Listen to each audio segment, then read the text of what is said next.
자, 샬롬. 하나님의 은혜와 평강이 우리 모두에게 함께 하시기를 소망합니다. 이 시간을 경건한 마음을 담아 하나님 앞에 예배 드리겠습니다. 우리 사도신경 하심으로 신앙 고백하도록 하겠습니다. 전능하사 천지를 만드신 하나님 아버지를 내가 믿사오며 그 외아들 우리 주 예수 그리스도를 믿사오니 이는 성령으로 잉태하사 동정녀 마리아에게 나시고 본디오 빌라도에게 고난을 받으사 십자가에 못 박혀 죽으시고 장사한 지 사흘 만에 죽은 자 가운데서 다시 살아나시며 하늘에 오르사 전능하신 하나님 우편에 앉아 계시다가 죄리로서 산 자와 죽은 자를 심판하러 오시리라. 성령을 믿사오며 거룩한 공예와 성도가 서로 교통하는 것과 죄를 사하여 주시는 것과 몸이 다시 사는 것과 영원히 사는 것을 믿사옵나이다. 아멘.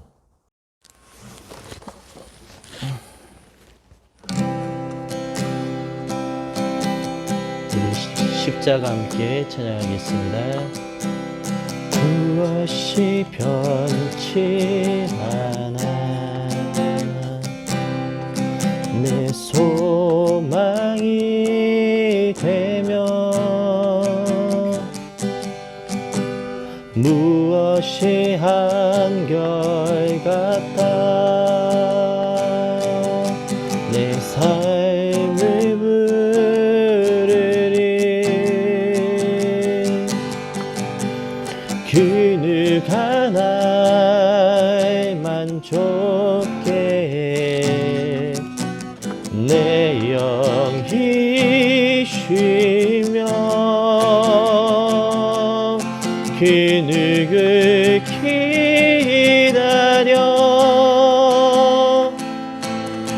내 영이 기쁘리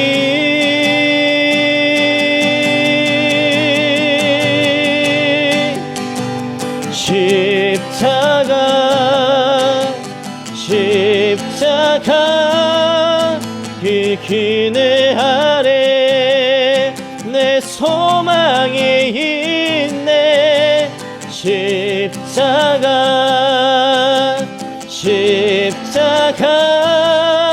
그 그늘 아래 내 생명이 있네. 무엇이 변치 않아 함께 다시 한번 찬양합니다. 무엇이 변치 않아 내 소망이 되며 무엇이 한결같아 내 삶을 부르리 그늘 하나에 만족해 내 영이 쉬며 그늘을 기다려 내 영이 기쁘리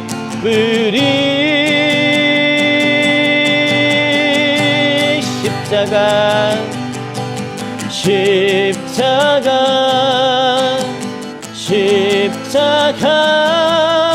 그 그늘 아래 내 소망이 있네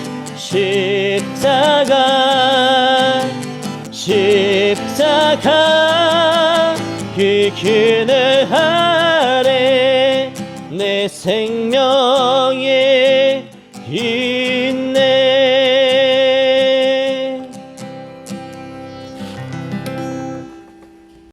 이 시간 예배를 위해서 우리 박가은 자매님께서 대표로 기도하시겠습니다. 사랑과 은혜가 많으신 하나님, 지난 한 주간도 저희를 코로나 가운데에서 지켜주시고 온라인 예배로 각자의 자리에서 하나님께 예배드리게 해주셔서 감사드립니다. 매일 주님 계심을 잊어버리고 하나님을 바라보지 못하고 세상의 속삭임에 우리의 온 마음을 두어 우리의 눈과 귀가 세상의 것을 탐하고 분쟁하고 마음으로는 시기하였음을 고백합니다.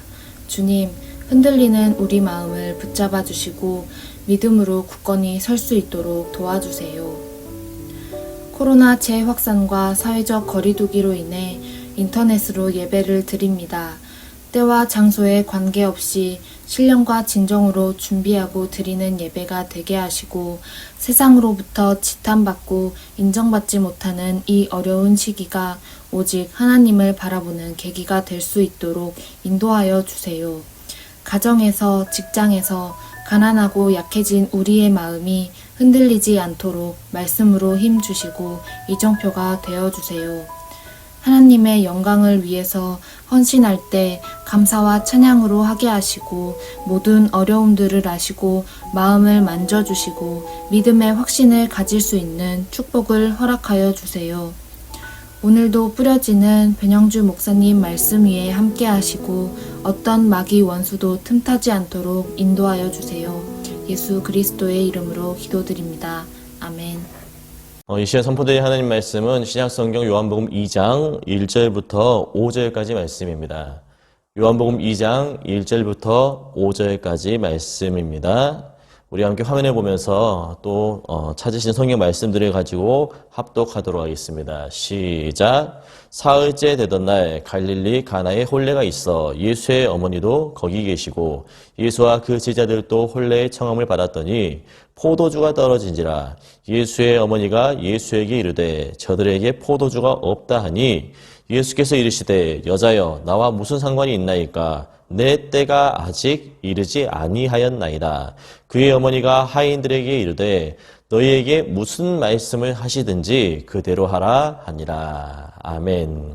네, 오늘은 이 문제의 열쇠라는 제목의 말씀으로 하나님 말씀을 증거하도록 하겠습니다.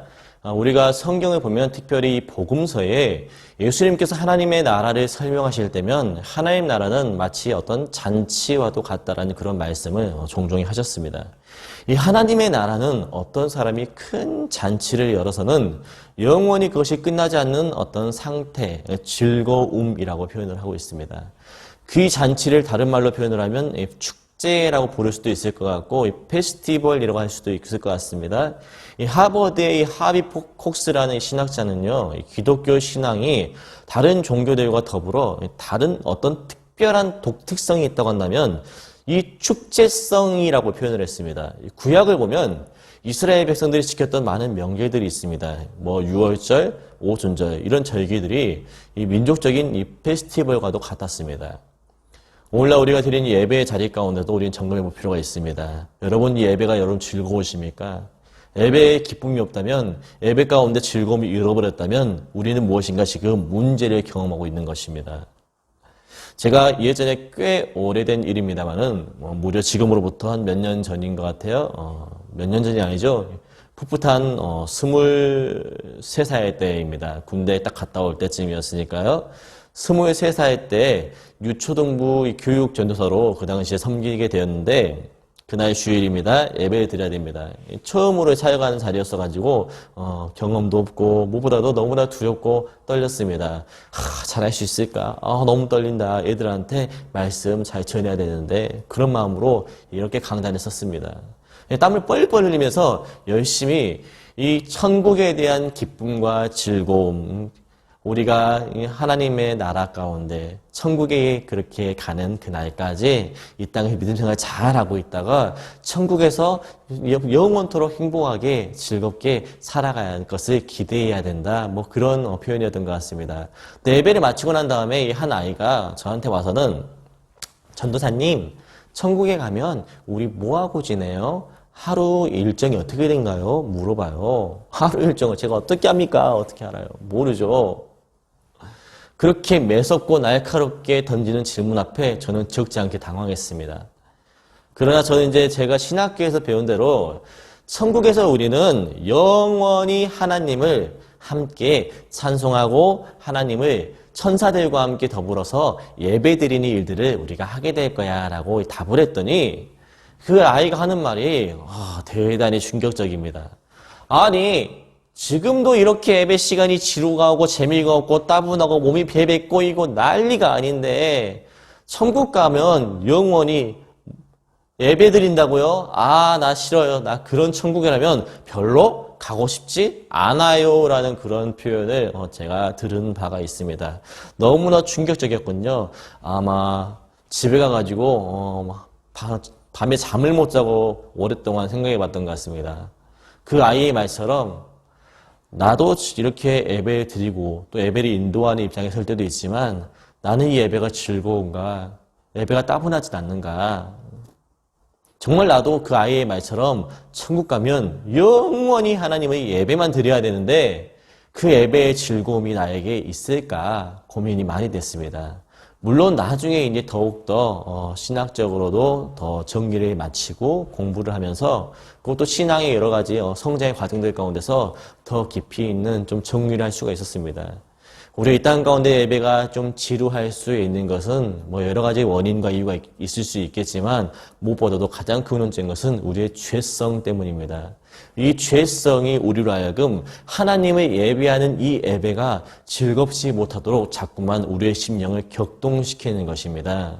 그리고 우리가 이렇게 부족하게 보이는 사람이 하나님의 말씀을 대언하고 부족한 은사들을 가지고서 열심히 헌신하고 노력하고 말씀을 증거하고 또 복음을 증거하지만 그럼에도 불구하고 분명하게 부족함이 있고 허물들이 있을 수밖에 없는 것 같습니다. 그러나 우리가 장례식 가운데 이렇게 천국 환송 예배를 드릴 때면 그런 말들을 많이 우리가 듣죠. 이 땅에서는 우리가 이렇게 부족한 목회자를 통하여서 또 선생님을 통하여서 또 누군가 전도자를 통하여가지고 누군가를 통해서 대신 하나님의 나라의 말씀들을 이렇게 듣게 되겠지만 그날이 되었을 때 우리가 주 앞에 가게 되면 친히 주의 음성을 들을 것이고 주님의 친히 어루만져 주심과 위로를 누릴 수 있게 될 것이다라는 그러한 위로의 말씀들이 기억이 납니다. 우리가 아무쪼록 바라고 소망해야 될 것은 이 땅 가운데 여러분 모형적이지만 모형적인 하나님 나라인 이 교회 가운데에서 하나님을 예배드림을 통하여서 기뻐하고 그리고 넘치는 충만한 행복감 가운데 우리가 하나님으로 인하여 내가 살 맛이 난다라는 그 고백을 이 땅 가운데서 우리가 하고 살 수 있어야 된다라는 것입니다. 그렇지 않으면 이 예배가 아니라 짐이 됩니다. 이 거룩한 주일날이 한 사람의 심령을 더욱더 지치게 하는 주일날이 되고 말 것입니다. 예배의 자리가 여러분 즐겁습니까? 혹시라도 예배의 자리가 즐겁지 않다면 많은 것을 우리가 한번 더 고민해 봐야 될 것입니다. 누군가에 의해서 억지로 끌려다니는 예배, 누군가에 의해서 억지로 버티고 견디는 예배, 드려주는 예배가 아니라 나를 오늘 또 이 예배 자리까지 불러주신 하나님 앞에 감사하고 찬송할 수 있는 그러한 정결한 신령 가운데 정말 그 자리 가운데 머물 수 있는 우리 모두 될 수 있기를 간절히 주의 이름으로 소망합니다. 정말 마지 못해서 하는 거 얼마나 끔찍합니까? 부부관계 보십시오. 남편과 아내, 이 아내와 남편과 사이에서 서로 안 사랑해요? 근데 마지 못해 살아요. 뭐 때문에? 자식들 때문에? 뭐 때문에? 환경 때문에? 뭐 때문에? 그냥 어쩔 수 없는 정 때문에? 그게 아니잖아요. 우리도 하나님을 예배한다는 것은요, 우리 예수님을 신랑으로 우리가 고백을 하잖아요. 그 교회는 뭐예요? 그의 정결한 신부입니다. 우리는 우리 신랑 되신 예수님과 더불어서 이 축제의 자리, 이 혼인잔치의 기쁨을 이 땅 가운데 예배의 현장을 통하여서 누리고 맛보고 증언해야 될 줄로 믿습니다. 정말 누가 시켜서 억지로 질질 끌려다니는 그런 예배가 아니라 정말 내가 하나님이 좋아서 내가 우리 주님을 너무너무 사랑해서 주님이 나에게 베풀어 주신 그 사랑과 내가 너무나도 놀랍고 큼을 내가 너무 그 절실히 잘 알기 때문에 누가 안 시켜도 반응이 되어지는 믿음의 고백이 우리 가운데 영원토록 끊어지지 않기를 주님의 이름으로 축원합니다. 예배는 여러분 즐거워야 합니다. 이러한 천국 잔치의 자리 가운데 오늘 하루 우리가 깊이 맛보고 누릴 수 있기를 간절히 원합니다. 예배의 즐거움이라는 것이 설교 시간에 어떤 유머러스한 그런 내용의 애화 때문에 즐거운 것이 아닙니다. 하나님의 말씀이 분명하게 때때로는 딱딱해 보일 수 있습니다. 그러나 그 하나님의 말씀이 죄로 인해 곤고함을 느끼고 괴로워하고 나의 무능함과 나의 넘어짐 가운데서 절망하는 우리 인생들 향하여 위로하시고 치유하시는 놀라운 경험을 우리가 예배 시간 가운데 이 예배를 통하여서 하늘로부터 부어지는 위로를 경험할 수가 있게 된다는 것입니다. 이 기쁨은 세상이 줄 수가 없는 기쁨이요, 세상이 허락할 수가 없는 평강입니다. 하나님이 여러분 우리와 함께 하십니다. 하나님이 나의 하나님이 되어 주시겠다라고 약속하셨습니다.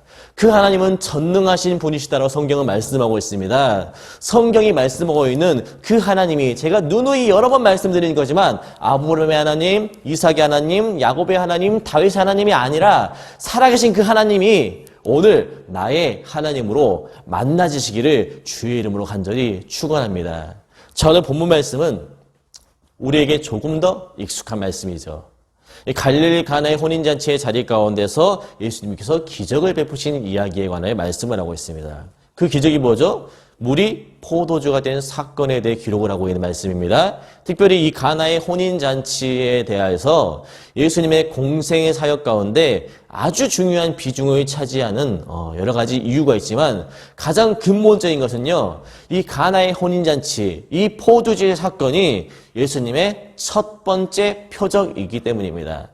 이 기적이라는 말과 표적이라는 말을 여러 번 혼용해서 사용이 되고 있는데 엄밀히 따지면 표적이라고 부르는 것이 더 합당한 표현입니다. 왜냐하면 이 기적이라는 이 말은 어떤 나타나 보여지는 현상을 강조하기 위해서 미라클, 기적이라고 부르지만, 그러나 표적이라는 말은요, 현상이 중요한 게 아닙니다. 현상이 주된 목적이 아니라 이러한 현상이 가리키는 화살표, 그 방향성이 누구를 향하고 있는가를 이렇게 강조하기 위해서 표적은 이루어지는 것입니다. 그러니까 어떤 표적이 일어났을 때 표적 그 자체에 관해 우리가 관심이 기울일 것이 아니라 도대체 이러한 표적을 통하여서 이것이 담고 있는 메시지가 무엇인가를 우리는 분명하게 분별할 수 있어야 된다는 것입니다. 헬라어로 이 세메이온이라고 부르기도 하는 이 표적이라는 것은요, 그렇기 때문에 이 예수님의 표적 사건들은 하나같이 예수님은 어떠한 분이신가를 우리에게 그려내 보여주고 있는 것입니다. 그래서 오늘 본문 우리 11절 말씀을 보시면요, 자, 11절 말씀에 이렇게 말씀을 하고 있습니다. 우리 한번 같이 한번 읽어보겠습니다. 시작. 예수께서 이 첫 표적을 갈릴리 가나에서 행하여 그의 영광을 나타내심에 제자들이 그를 믿으니라. 제자들이 누구를 믿으니라? 그를 믿으니라. 우리가 아무리 대단한 정말 대단한 일들을 경험했다 할지라도 그 가운데 살아 역사하시는 하나님을 만나지 못하고 하나님의 행하셨다라고 고백하지 못한다면 그것은 헛된 일입니다, 여러분. 우리에게 어떠한 일이 일어나더라도 주님이 나에게 베풀어 주신 은혜의 방편으로서의 그러한 표적으로 받으시기를 주의 이름으로 축원합니다. 우리가 하나님의 말씀을 대할 때면 나한테도 이렇게 물이 좀 포도주로 변하는 그런 어떤 기적이 일어나면 참 좋겠다. 하늘에서 만나가 내렸던 것처럼 정말 나에게도 이렇게 돈다발 좀 비처럼 쏟아지면 좋겠다 하는 그런 자리에서 우리가 조금 더 성숙한 신앙을 위해 전환해 볼 필요가 있습니다. 나의 일상에 나타나는 다양한 그런 경험들 속에서, 그런 사건들 속에서 살아계신 하나님을 배우고 그 주님의 함께 하심을 경험하며 과연 우리 하나님은, 또 우리 예수님은 이러한 분이시구나라는 그러한 신앙 고백이 우리 가운데 나타나기를 간절히 주님의 이름으로 소망합니다. 자, 그런데 예수님께서 첫 번째로 보이셨던 이 표적의 사건이 어떤 자리에서 벌어졌습니까? 잔치집에서 벌어졌습니다. 본문은 이렇게 시작하고 있습니다. 요한복음 2장 1절 말씀에 보시면 사흘째 되던 날이라고 표현을 합니다. 요한복음 2장 1절. 자, 사흘째 되던 날. 무엇으로 이해를 우리가 해야 될까요? 요한복음 1장으로 오시면 뭔가 사건이 일어났고 그리고 그로부터 사흘째, 즉 3일이 지났다라는 그런 의미로 우리가 받아들일 수도 있을 것입니다. 또 우리가 흥미로운 사실은요, 이 정통 유대인들은 한 주간을 말할 때 우리처럼 월요일, 화요일, 수요일 그렇게 말하지 않고 첫째 날, 둘째 날, 셋째 날, 넷째 날, 다섯째 날, 여섯째 날, 그리고 안식일이라고 이렇게 불렀습니다. 그것은 하나님께서 6일 동안 만물을 창조하시고 쉬셨던 그 순서를 따른 것이었는데, 그러니까 이 첫째 날이라는 표현은요, 안식일이 토요일이었으니까 다음 날을 의미합니다. 그래서 요즘 표현으로 하면요, 언제예요? 일요일, 즉 주일이 되겠습니다. 그러면 셋째 날은 언제입니까? 셋째 날은 우리가 당연히 알 수가 있죠? 첫째 날이 주일이면, 둘째 날은 월요일, 셋째 날이 몇 요일? 화요일입니다. 화요일. 자, 그럼 하나님이 만물을 창조하실 때 어떤 일이 일어났는가? 첫째 날에 빛이 있으라 말씀하시니 빛이 생겼습니다. 그러면서 이 하늘 위에 있는 궁창과 하늘 아래의 궁창으로 둘째 날이 되니까 나눠지게 됐습니다. 그리고 셋째 날 물에서 묻이 드러납니다. 땅을 만드신 것입니다. 셋째 날은. 그리고 땅을 향하여 하나님께서 명령하셨습니다. 땅이여 씨를 맺는 채소를, 열매를 맺는 나무를 내라. 그랬더니 씨들이 우물 트고 꽃이 피고 열매를 맺는 아름다운 날이, 놀라운 그런 현상과 환경들이 벌어지게 된 것입니다. 그래서 유대인들은 한 주간 가운데 결혼식을 제일 많이 한 날을 언제로 정합니까? 이 셋째 날, 화요일 날, 열매를 많이 맺는 풍성한 날 가운데로 정하게 되었습니다. 우리들은 이게 토요일이나 이런 주말에 결혼식을 많이 하게 되지만 이 사람들에게는 셋째 날 하는 것이 가장 의미 부여하기에 좋은 날이었고 상식적인 그러한 날이었다 이 말입니다. 자, 이렇게 말씀 시작하고 있습니다. 다시 한번 2장 1절 말씀 보겠습니다. 자, 시작. 사흘째 되던 날 갈릴리 가나에 혼례가 있어 예수의 어머니도 거기 계시고. 아멘. 이 다음부터 이제 문제가 벌어지게 되죠. 포도주가 다 떨어지게 되었습니다. 포도주가 떨어진다는 것은 즐거움이 끝났다라는 그런 의미입니다. 천국은 어떤 곳입니까? 영원히 하나님으로 말미암아 끊어지지 않는 즐거움이 우리의 생명만 영원히 이렇게 유지된 것이 아니라 우리의 영적인 이 즐거움, 풍족함, 넘침 또한 영원히 메마르지 않는 곳입니다. 그래서 성경을 가리켜서 그곳은 눈물도 없는 곳이라고 표현을 하고 있는 것입니다. 저 같은 경우에는 결혼을 이 교회에서 했었는데 교회 식당에다가 출장 뷔페를 불러가지고 거기다가 음식을 진열해야 되는 그런 일들이 있었습니다. 이 결혼식 후에 손님들이, 하객들께서 식사를 하고 가실 수 있도록 준비하는 것이 당연한 일이었으니까 결혼 준비하면서 이 출장 뷔페 업체와 이렇게 얘기를 나누는 가운데 그분들이 이런 말씀을 하시더라고요. 대뜸 저한테 결혼식 몇 명 와요? 물어보시는 거예요. 아니 제가 그걸 어떻게 알아요? 결혼 한 번 안 해봤는데 라고 대답을 했습니다. 근데 당연한 거잖아요. 여러분들이 여러분 결혼할 때 몇 명 올 것 같습니까? 당연히 모르실 겁니다. 도대체 내 대인관계가 몇 점짜리인가? 나라는 사람 도대체 몇 명이 나의 결혼을 축하하러 올 것인가? 저도 궁금합니다. 그런데 이것을 정확하게 되도록이면 이야기를 해달라고 요구를 받았습니다. 왜냐하면 그도 그럴 것이 그쪽 입장에서는 아니 몇 인분을 준비해야 될지 그것을 알려줘야 우리가 그것을 준비해가지고 싣고 가서 그 여기 식당에다가 세팅을 할 거 아닙니까? 하니까 엄청 고민됩니다. 근데 아는 지인께서 이렇게 말씀해 주시더라고요. 남더라도 그 남아서 혹시 다 버리더라도 그거 더 정말로 많이 준비해야 된다고. 예상한 숫자보다 더 많이 준비해야 남아도 그냥 돈 좀 더 이렇게 쓴 걸로 말지. 기껏 결혼식에 귀한 시간 내가지고 귀한 손님들이 왔는데 먹을 것이 떨어져가지고 그냥 돌아가게 하는 것은 대단히 큰 결례가 된다는 그런 이야기를 제가 들어본 적이 있습니다. 근데 이런 생각들을요, 유대인들도 가지고 있었던 것 같습니다. 포도주가 떨어졌다라는 말은 더 이상 그 잔치가 유지될 수가 없다라는 말과 똑같습니다. 이 포도주가 떨어진 것이 무엇 때문인가? 이 혼인잔치 가운데 이 결혼식의 예상외로 많은 하객들이 몰려와서 이렇게 떨어졌을 수도 있고 또 그러한 것을 생각하지 못한 채 여분있게 준비하지 않았던 혼주 측의 무지함을 가리킬 수도 있습니다. 문제는 원인은 어디인지 잘 모르겠지만 확실한 것은 치명적인 문제가 지금 이 혼인잔치 가운데서 벌어지게 된 것입니다. 성경은요, 이 문제가 생긴 것이 문제다라고 우리에게 가르치지 않습니다. 성경은 우리로 하여금 문제를 누구든지 누릴 수 있고 누구든지 그 문제를 만날 수가 있다라고 우리를 수시로 교훈하고 있습니다. 여러분 살면서 문제라는 것이 벌어집니까? 안 벌어집니까? 반드시 벌어집니다. 나는 문제 있는 삶을 살고 싶어 하는 사람들 한 명도 없습니다. 그러나 그럼에도 불구하고 내가 원하든 아니면 원치 않든지 간에 관계없이 혹은 내가 노력을 하든 노력하지 않는 것과 관계없이 문제는 우리를 찾아온다는 것입니다. 이 문제라는 건 살면서 반드시 벌어질 수밖에 없습니다. 살아가면서 매번 생기게 되어져 있고 누구도 피해갈 수 없는 이 숙명과도 같은 것이 문제입니다. 아프고 싶어서 아픕니까? 살다 보면 아픈 거지. 싸우고 싶어서 갈등이 벌어졌습니까? 살다 보면 갈등이 벌어지는 거지. 사업이 이렇게 어려워진 것은 뭐 어려워질 계획에서 어려워졌습니까? 예상외로 먹던 복병을 만나고 문제를 만났기 때문에 이런 사업의 실패와 경험들을 하는 거 아니겠습니까? 모두가 다 자기 인생 가운데 각양각색의 모양으로 자기만의 문제를 가지고 있습니다.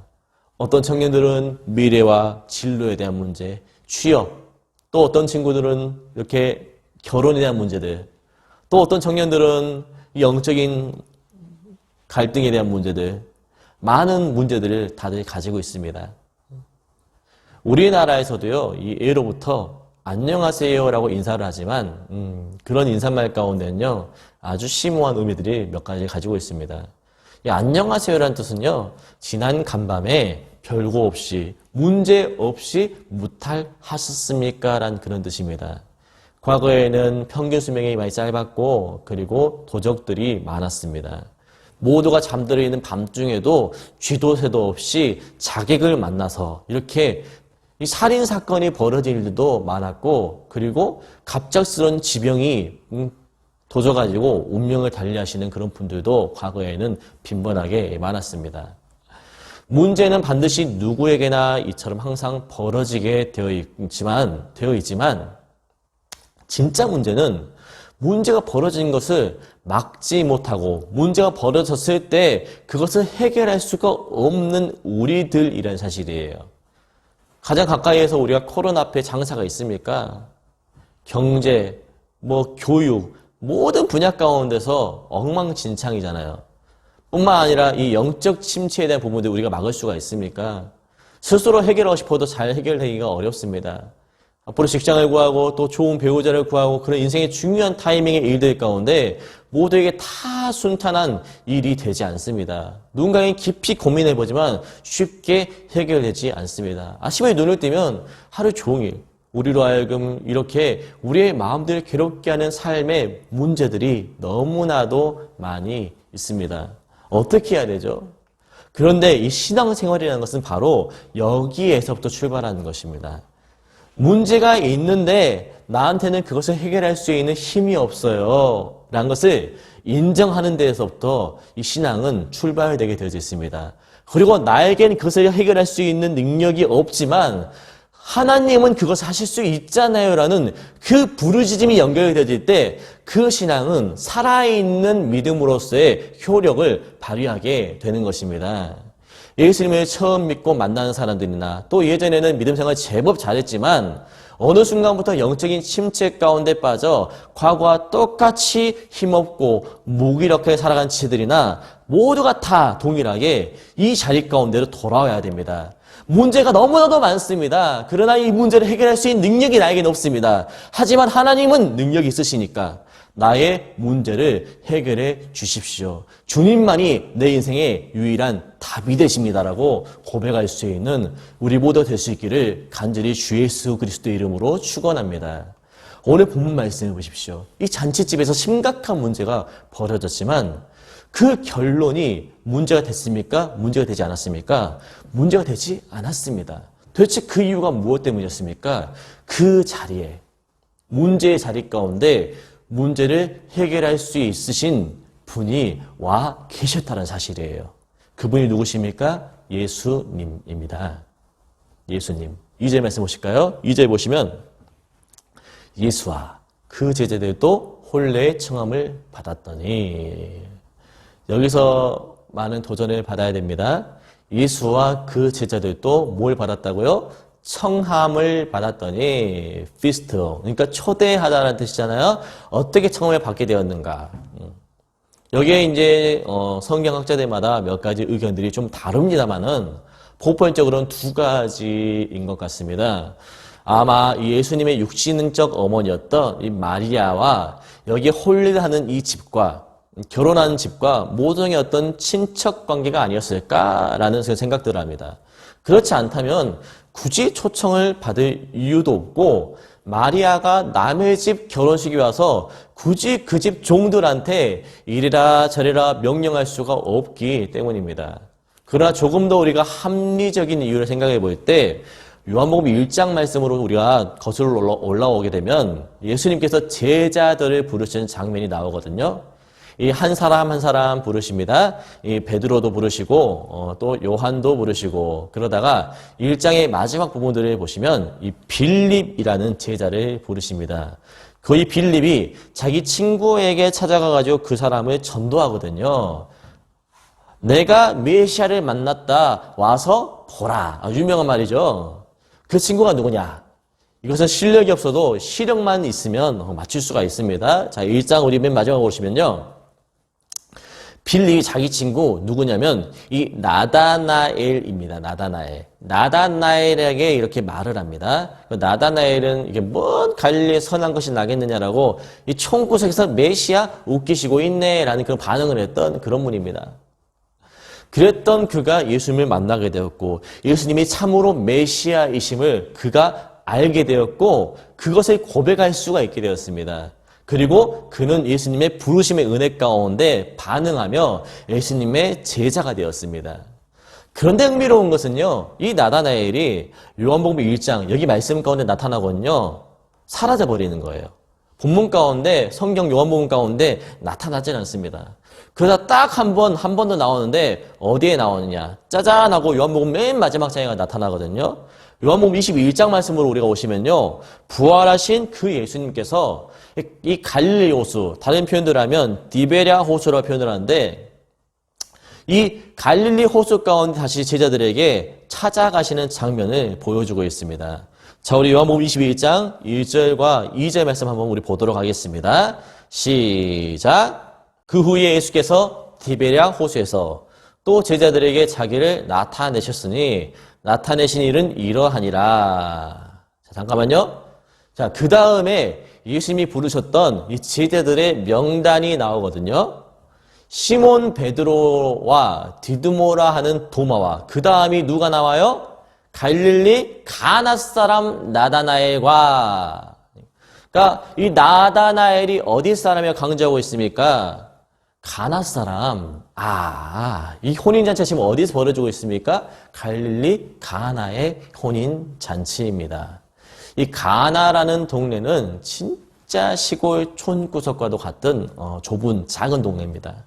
사람들도 그렇게 많이 살지 않는 조그만 마을입니다. 그러니까 한 집에 잔치가 벌어지면 이렇게 자그마한 마을은 어떻습니까? 누구 집 누구 결혼한대 그러면요. 온 동네방네 이런 그런 잔치의 자리가 될 수밖에 없습니다. 그러니까 그 당시에 근데 뉴스거리가 생겼죠. 그 동네 몇 명 살지도 않는 조그만 동네에 이 청년이었던 이 나다나엘이 글쎄 예수의 제자가 됐다라는 그런 소문입니다. 예수님은 이 동네 사람입니까? 아닙니까? 그 동네 사람이 아닙니다. 그러니까 한마디로 초청을 받을 만한 하등의 이유가 없습니다. 원래대로라면 잔치집에 올 만한 합리적인 합당한 이유가 전혀 없다라는 것입니다. 뿐만 아니라 그러면 마리아가 어떤 친인척이니까 예수님도 그의 아들로서 가지 않았을까 싶을 수 있겠지만 저는 거기보다 이러한 부분에 더 타당성이 있다고 생각하는 것이 왜 그러냐면 오늘 본문 2절 말씀해 보시면 예수와 그 누구도요? 제자들도 혼례 청함을 받았다라고 말씀을 하고 있잖아요. 단순하게 어머니 마리아와의 연결고리만 생각한다면 예수님까지면 어떻게 좀 되려는지 모르겠지만 그의 제자들까지 주렁주렁 와서 청함을 받게 됐다는 것을 봤을 때 더 합당한 추론은 동일한 제자들 가운데 한 사람이었던 나다나엘의 이 스승, 선생님과 그리고 자기의 이 함께하는 제자들에 대한 이 초청 때문이었을 것을 우리가 기억해야 될 것입니다. 그리고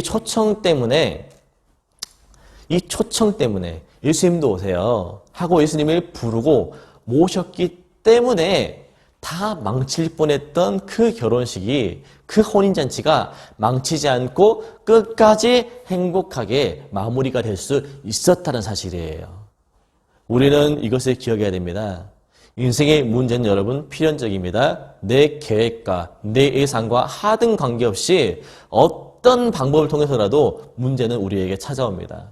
그러나 문제를 해결할 능력이 우리에게 없음을 속히 인정하시고 항상 해결할 수 있는 유일한 분이신 우리 주님 앞에 우리가 붙잡고 주님을 날마다 모시고 또 초청할 수 있는 그러한 은혜의 반응의 소유자가 되시길 주님으로 간절히 축원합니다. 우리가 적용해 봐야 되겠죠. 날마다 예수님을 내 삶의 자리 가운데 초대하자. 우리의 삶의 자리 가운데, 우리 인생의 항해 가운데 그 길을 주님 앞에 좀 맡겨드리자는 것입니다. 주님, 이 배에 선장이 되어주세요. 주님, 내가 밟고 사는 일상의 삶의 모든 영역 속에서 하나님, 내가 왕이 되어지지 않기 원합니다. 주님이 나의 왕이 되어 주십시오. 내가 받는 모든 땅이 주의 나라가 되게 해 주십시오라는 그런 의미입니다. 그런데 주목할 것은요, 이 일을 날마다 에브리데이 반복하셔야 된다는 겁니다. 우리가 예수님을 믿는다라고 말한다는 것은요, 제가 몇 번 강조해서 말씀드렸지만 교리적이고 지식적인 고백으로 멈춰서는 절대로 안 됩니다, 여러분. 우리가 예수님을 믿는다고 말하는 사람들은 과거에 한때 어떤 사건들을 통하여서 예수님을 나름대로 영접한 사람들일 것입니다. 그러나 그 은혜와 감사와 찬송, 여러분 지금도 그때만큼 살아있고 또 그때만큼 역동적으로 지금 고백되어지고 있습니까? 한때는 나도 은혜 많이 받았다 이거야. 내가 예전엔 진짜 눈물 콧물 막 흘려가면서 기도 생활했던 사람이야. 다 과거에 믿음 안에서 잘 나가던 이 은혜 많이 받았던 내 자신의 모습들, 우리 신앙의 이 초점들이 현재 초라해져 버린 내 모습을 이렇게 외면해버리고 언제까지 과거의 잔상에 사로잡혀서 그때는 그랬지, 그때가 좋았지 않은 상황 가운데 허우적거리고 있을 거냐는 그런 얘기입니다. 예수님을 영접했다고 해서 거기에서 신앙생활을 멈춰서는 절대로 안 되는 겁니다.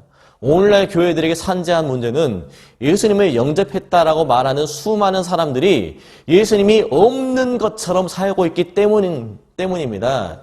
예수님이 마치 정말로 예수님의 부재를 마음껏 누리면서 살아가고 있는 데 벌어진 것입니다. 여러분, 우리는 하나님을 안 믿는 사람들을 가리켜서 뭐라고 부릅니까? 무신론자라고 말을 합니다. 무신론자. 그런데 무신론자 가운데는 흥미로운 무신론자가 하나 더 있습니다. 그 사람들은 실천적 무신론자입니다. 여기 실천적 무신론자는 교회에 잘 나오고 있는 사람들 중에 있을 수도 있습니다. 어쩌면 평생 교회를 다니는 직분자가 될 수도 있습니다. 사람들과 관계를 맺고 이 모양 저 모양으로 살아가는 그 모습들을 바라볼 때, 그런데 하나님이 마치 없는 것처럼 살아가는 사람들이잖아요.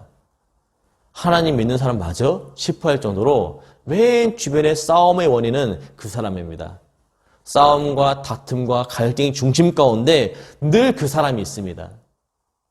또 인생의 중요한 문제, 삶의 중대차한 타이밍 가운데서 기도해보지 않고서 결정한 사람들이 얼마나 많이 있습니까? 이게 여러분 실천적 무신론자입니다. 머리로는, 지식으로는, 입술로는 주님을 고백하고 주를 향한 믿음을 인정하는 것처럼 보이지만 삶 가운데 조금도 주님을 의뢰하지 않고 주님 앞에 구하지 않는 삶을 살아가는 오늘날의 세상으로부터 지탄받고 조롱을 당하는 가장 근본적인 원인이 바로 이러한 실천적 무신론자들의 양산이라는 것을 우리는 기억을 해야 될 것입니다. 하나님을 믿는다고 말하면서 하나님을 두려워하지 않습니다.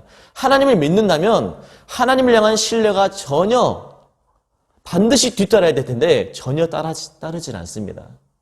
하나님 믿는다고 말하면서 하나님을 동행하지 않습니다. 항상 내가 주인이 되고 항상 자기 성에 대해 옳은 대로 판단하고 행동하며 항상 내 감정이 나를 지배하고 나를 이끌어가고 있지는 않는가 여러분 점검해 보시기 바랍니다. 제가 예전에도 비슷한 맥락에서 이런 표현을 써본 적이 있습니다. 오늘날 교회의 문제는 기독교인들의 감소 때문이 아닙니다. 제자도를 버린 제 십자가를 지고 주님을 쫓아가는 그렇게 사명감 나오고 죽겠다고 작정하는 그러한 사명자가 없어져가고 되려 수많은 마치 찍어내듯이 만들어져 버리고 양탄되져 버린 가짜 크리스찬들의 범람화라고 제가 이야기를 드린 바가 있습니다. 실제로 주님은 주님됨으로 인정하지 않고 주님으로 모시고 사는 그 삶의 삶처럼 보이지를 않는 우리의 일상들, 우리 다시 이 첫 단추를 점검해야 됩니다. 단추 혹시 풀어지지 않았습니까? 그 사를 출발하면서 정말로 우리가 이렇게 모이지 못한 상황 중에 있지만 여러분 스스로를 하나님 앞에 내어놓고 주님과 독대하는 시간을 먼저 가지십시오. 하나님, 오늘 제가 누구를 만날 거예요. 저와 동행해 주세요. 제가 말할 것들을 하나님 도와주시고 제가 어디 가서 중요한 결정을 해야 하는데 그때 저와 함께 해 주십시오. 제 마음과 생각을 주장해 주시고 또 제 말을 주장해 주셔서 제가 하나님 보시기에 기뻐하시는 바른 말과 바른 판단을 할 수 있도록 도와주세요. 이런 기도가 우리 가운데 고백되어야 되지 않겠습니까? 내 삶에, 내 모든 삶의 자리 가운데 우리가 예수님을 다시 한 번 더 인정하고 초청하기 시작하고 이것이 습관적으로 반복되어질 때 그 사람의 삶의 중심 가운데는 주님이 계십니다.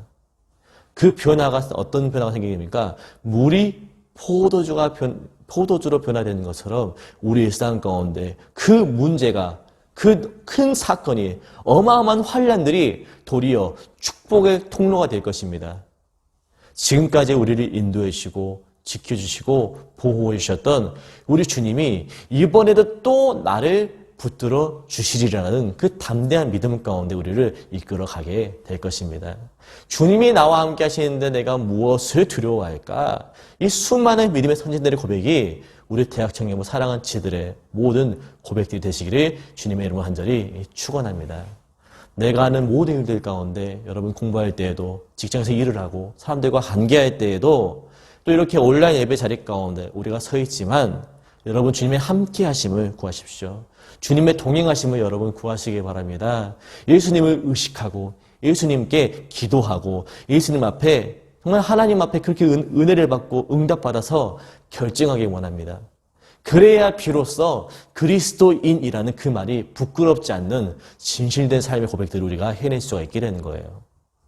어떤 교회의 주일학교 어린아이들이 야유회를 갔대요. 여름철에 이 자연 속으로 들어가서 하루 종일 계곡에서 놀고 좋은 경치 구경하고 이제 귀가를 하려고 했는데 인솔에 가셨던 선생님이 여러분 오늘 즐거웠나요? 네! 자, 재밌었대요. 자, 그러면 이제 선생님이 좋은 마음으로 자, 오늘 이렇게 마무리하면서 마지막으로 하나님 앞에 감사 기도할 수 있는 친구 하니까 어떤 친구가 용감히 손을 들었습니다. 그리고 기도를 하는데 내용을 들어보세요. 하나님, 예수님, 오늘 너무너무 재밌었어요. 예수님도 여기 계셨더라면 참 좋을 뻔했어요. 그런 기도를 합니다. 여러분, 우리는 이처럼 신앙의 고백으로는 하나님의 함께 하심을 고백하고 동행을 말하지만 정작 삶 속에서는 주님이 함께 하지 않으신다라는 생각으로 살아가고 있지 않는지 여러분 점검해 보시기 바랍니다. 본문은 분명하게 예수님이 그 자리에 초청을 받아 찾아오셨음에도 불구하고 포도주가 떨어지게 됐다라고 문제를 언급합니다. 성경은 문제가 생긴 것을 절대로 은폐하지 않습니다. 예수 믿는 사람들 중에도 문제는 생깁니다. 교회에도 어려움이 찾아올 수가 있습니다. 그러나 그 문제 앞에서 교회와 성도들이 우리 예수님을, 우리 주님을 어떻게 이해하고 어떻게 고백하고 그 주님 앞에 어떻게 반응하느냐에 따라서 역사의 주관자가 되신 우리 주님께서는 변화를 일으켜 주신다는 거예요. 물이 변하여 포도주가 된 것처럼 사람의 상식으로는 도저히 불가능한 그러한 일들이 나에게는 거대한 그 문제 앞에서 하나님은 어떻게 하십니까? 그것을 문제가 복이 되게 하시고 정말로 어마어마한 환란이 역전되어서 하나님 앞에 더 큰 위로와 세우심을 누릴 수 있도록 우리를 만들어 가신다는 것입니다. 그러니까 문제 앞에 시선을 빼앗기지 마십시오. 문제가 벌어지면 더욱더 우리가 주님 바라보지 않겠습니까?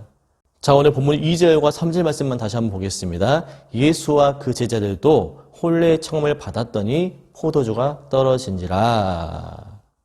예수의 어머니가 예수에게 이르되 저들에게 포도주가 없다 하니. 아멘. 본문은 분명하게 예수님이 그 자리에 초청을 받아 찾아오셨음에도 불구하고 포도주가 떨어지게 됐다라고 문제를 언급하고 있습니다. 그런데 그 문제가 벌어졌다는 사건 그 자체보다 뭘 주목하고 있습니까? 포도가 떨어졌지만 예수님의 어머니가 예수에게 이르되 저들에게 포도주가 없다 하니, 즉 예수님 앞에 나아가 예수님 앞에 그 뜻을 구하였다는 것입니다. 이 성도들이 기도를 이렇게 의미한다고 할 수가 있겠습니다. 문제는 우리에게 있지만 문제 해결자가 되시는 우리 주님이 우리와 함께 하실 때 우리는 그 가운데 주님 앞에 달려나가 기도해야 됩니다. 기도할 때 놀라운 역사가 일어나야 될 줄로 믿습니다. 문제는 우리에게 늘 동일합니다. 그러나 그 문제 앞에서 교회와 성도들이 우리와 함께 하신 그 주님 앞에 어떻게 반응하냐에 따라서 역사의 주관자가 되시는 우리 주님께서는 놀라운 역사를, 놀라운 변화를, 회복을 일으켜 주신 것입니다. 우리가 주님 앞에 항상 사모하는 마음으로 더 주님 앞에 힘써 믿음 생활을 해야 되지 않겠습니까? 이렇게 믿음의 삶 가운데 우리가 도전받고 잘 견디셔서 하나님이 허락하시는 놀라운 승리, 역진의 은혜를 마음껏 경험할 수 있는 우리 한 주간이 되시기를 주님의 이름으로 간절히 축원합니다. 기도하겠습니다. 살아서 역사하신 하나님 아버지, 과거로부터 지금까지 하나님은 살아계시고 오늘까지 지켜 보호해 주심을 감사드립니다. 하나님, 삶의 풍파와 현장 가운데서 주님이 우리를 홀로 두신 것이 아니라 우리가 주님을 밀어내고 주님을 제외시켰으며 삶 속에서 스스로 왕노도 하였고 주인 행세를 하지 않았는가, 오늘 말씀을 통하여서 하나님 점검케 하시고 또 그래왔던 우리 삶의 모습들이 있다면 하나님 철저하게 자복하고 통회하는 심령으로 회개하는 은혜를 주여 허락하여 주옵소서. 사랑하는 우리 모든 청년들, 삶의 현장 가운데 믿음을 지키기 위해 하나님 정말로 고군분투하고 있습니다. 또 삶 가운데서 여러 가지 준비들을 위해 노력하고 있습니다. 하나님 불쌍하게 주옵시고 믿음을 구한 자에게 믿음을 주시고 진로를 열기를 원하는 자들에게 진로를 열어주시고 하나님 삶의 많은 문제들 가운데 근심하고 괴로워한 자들이 주 앞에 기도할 때 살으신 하나님께서 친히 응답하여 주옵소서. 그래서 캠퍼스에도 가정과 직장과 삶의 모든 현장 속에서도 주님으로 말미암아 행복하고 또 그 신앙을 고백할 수 있는 믿음의 일꾼으로 하나님 세워 주옵소서. 그래서 삶의 모든 자리 가운데 주님이 주님 되심으로 인하여 기쁨이 끊어지지 않는 간의 혼인잔치가 우리의 일상 가운데 베풀어지게 하여 주옵소서. 이 시간 하나님 앞에 구별하여 예물드린 손길들이 있습니다. 하나님 기억하여 주옵시고 하나님 은혜와 복을 허락해 주시기를 간절히 원하오니 은혜를 더하여 주옵소서. 주님 홀로 모든 영광 받으시기 간절히 바라고 원하오며 살아계신 우리 구주 예수님 이름 받들어 감사기도 드리옵나이다. 아멘. 축도하겠습니다. 지금은 우리 구주 예수 그리스도의 은혜와 하나님 아버지의 극진하신 사랑과 성령님의 감화감동, 위로 교통하심의 역사가 가정의 자리 가운데서 함께 하나님을 예배하며 진실된 삶의 고백, 또 믿음의 고백들을 통하여 예수님을 초청하고 또 그 말씀 안에서 다시 한번 주의 약속을 붙잡고 살아가길 결단하고 다짐하는 사랑하는 모든 대학 청년들 지체들 머리머리 가운데 그들의 가정과 범사에 이제로부터 영원토록 함께 있을지어다. 아멘.